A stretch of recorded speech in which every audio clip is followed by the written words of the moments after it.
So for years, people have been telling me you gotta see Remember the Titans. It's an amazing film, it's a classic, like man, it's so touching and moving, and for years I stayed away because, I'll be honest, I'm not super into sports movies. Like, make no mistake, there's some I really get into, and I'm not at all gonna say that they're bad films. It's just, I'm not a sports guy.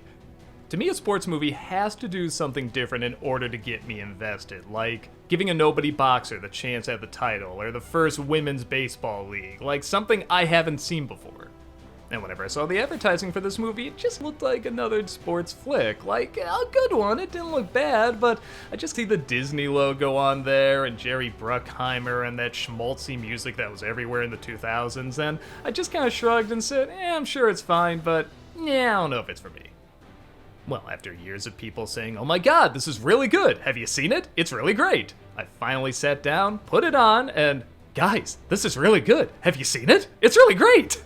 Yep, everyone is correct. This movie is really quite fantastic. Like, I was blown away how good it was.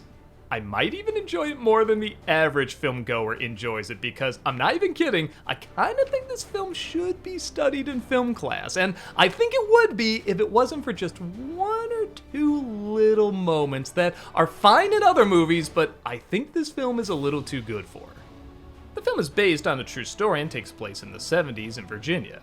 An all-white high school is combining with an all-black high school, and needless to say, a lot of people aren't too excited about it. Segregation had been in place for a while, and when those walls were finally tumbling down, the prejudice of many were fighting to build them back up. When the football coach Bill Yoast is replaced by another football coach, Herman Boone, he's aware of the prejudice and knows he has to smooth things over as best as possible. On top of that, he recognizes what a good coach Yoast was. So he makes an offer that they coach the team together. Even though they have very different styles of handling things, they also have a lot of similarities, particularly not only wanting to win, but really caring about their team members. Originally, the all-white football team was going to follow Yoast out the door, but seeing how he's joining again, they decide to join as well. Obviously, there's a lot of culture shock, and people don't exactly get along at first, but through some smart strategy, psychology, and teamwork, they do eventually find common ground. But things get even more tense when Boone finds out if he loses even one game, he'll be kicked out as coach forever. Which he obviously acknowledges as insane, but knows he has to play the cards he's been dealt.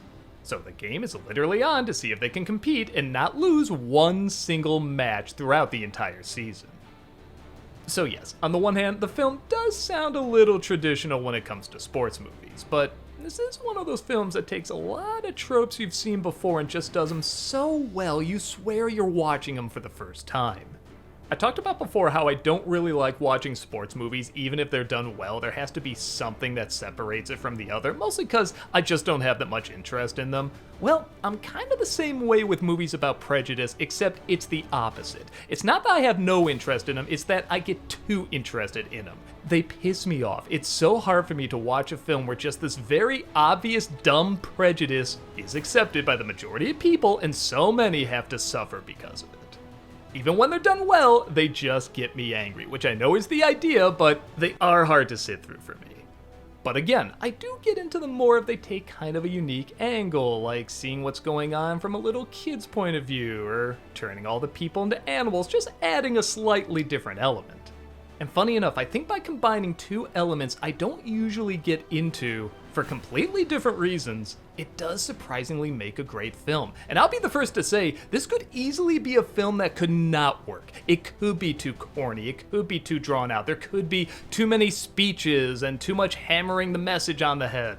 But this film is very tight and precise in what it wants to get across and how effectively it wants to get it across. I really feel like I know these people. They all have very distinct personalities, despite there being a lot of characters in this, and it's very difficult to get across what these people are like when there's so many juggling for screen time.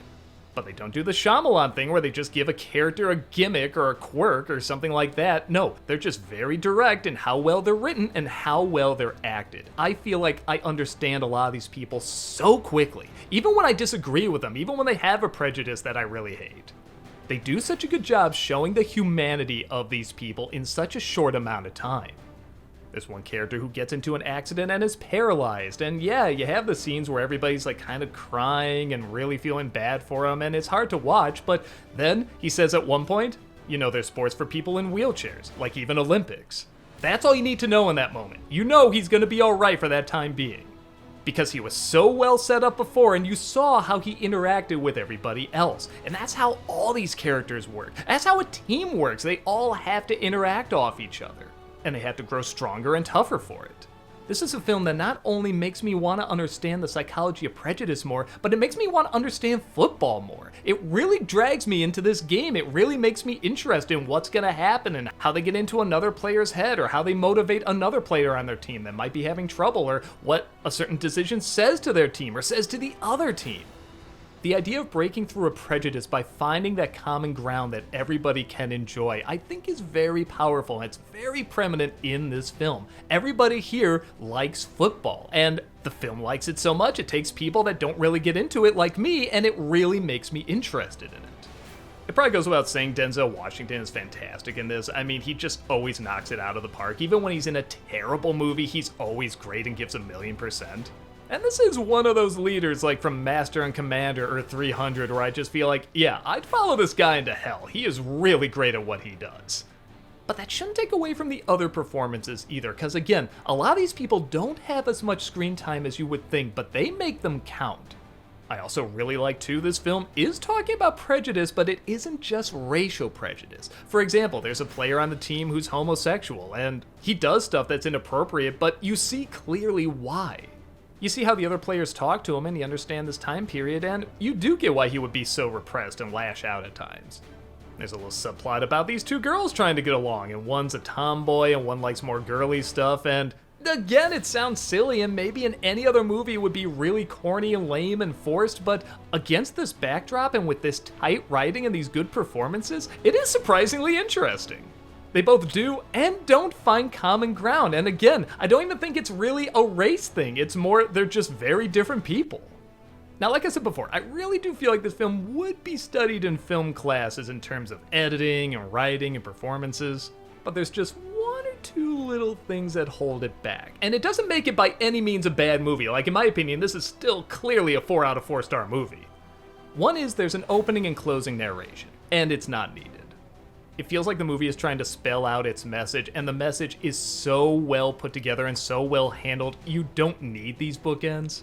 There's also one or two characters in any other movie about prejudice would be fine, but because this film does such a good job humanizing everybody, they seem a little one note, like one of the players' girlfriends and some of the people in charge. Like, again, they're not handled badly, it's just this film does everything else so well that they seem a little flat. Also, for as tight as the writing and editing is in this, it might be a little too tight at the end. Like, the final game, I think they could have drawn out more. Like, I never thought I would see a sports film where the last big competitive moment is a little rushed. Like, I am into it, I am rooting for him and everything, but I really thought there was going to be a lot more. But the biggest factor, and I really feel like I'm going to lose some of you when I say this, is the music. I'm not talking about whenever a song plays on the radio or something, I'm talking about the musical score, which, let me make it clear, is totally fine.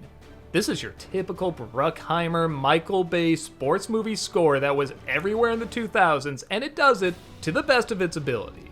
But not only do I think there's way too much of it in this movie, like there's moments I know I would be crying watching it, but because that score comes in, kind of like a laugh track telling you, this is where you're supposed to feel something, it feels a little manipulative.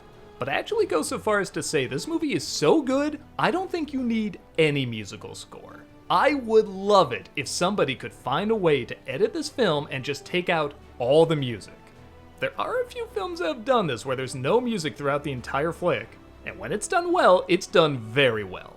I think this could have been one of those movies. There's scenes where they're giving a speech and I'm really getting into it and I'm thinking, man, I would listen to this dialogue a lot more if the music wasn't telling me this is where you're supposed to get emotional. This is supposed to be where you feel something. Like, yeah, the movie's good enough, I don't need you to spell that out.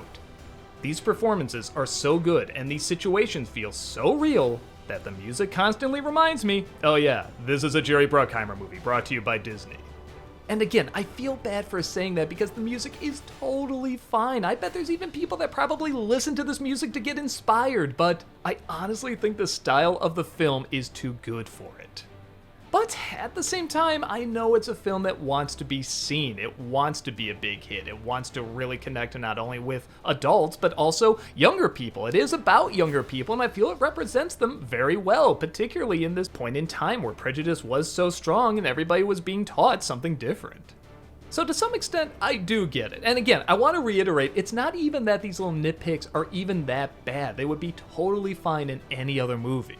I just feel like this film has worked so hard to evolve beyond what we've normally seen in these type of movies that it could have evolved even beyond this too. But like I said, it doesn't stop it from being a great film. This is so fantastically put together. I was sucked into every moment. I love the performances, I love the writing, I love the editing, I love the directing. Everybody felt so real to me despite the fact that it's using a bunch of tropes we've seen so many times in other films like this. It makes you remember why these became tropes to begin with, and honestly, even if I found out this wasn't a true story, I would still love it. It's that well put together. So yeah, if you're one of those people that just kind of saw it as a generic sports flick and not worth checking out, so did I, and I'm telling you, it is definitely worth remembering.